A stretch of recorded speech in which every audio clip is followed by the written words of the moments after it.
महाराष्ट्र विधान परिषद निवडणुकीच्या पार्श्वभूमीवर भाजपने आपल्या उमेदवारांची यादी जाहीर केली आहे। नामांकनाच्या अवघ्या 2 दिवस आधी ही घोषणा करण्यात आली असून 5 जागांसह एका पोटनिवडणुकीसाठी ही उमेदवार घोषित करण्यात आली आहेत। नागपूरमधून संजय भेंडे यांना उमेदवारी देण्यात आली आहे। महाराष्ट्र विधान परिषद निवडणुकीसाठी भाजपने अखेर आपले पत्ते उघडले आहेत। पक्षाने 5 जागांसाठी अधिकृत उमेदवार जाहीर केले आहेत।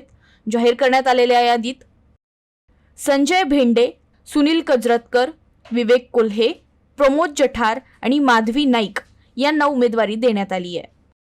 तसेच काँग्रेसमधून भाजपमध्ये प्रवेश केलेल्या प्रज्ञा सातव यांना पोटनिवडणुकीसाठी उमेदवार घोषित करण्यात आली आहे।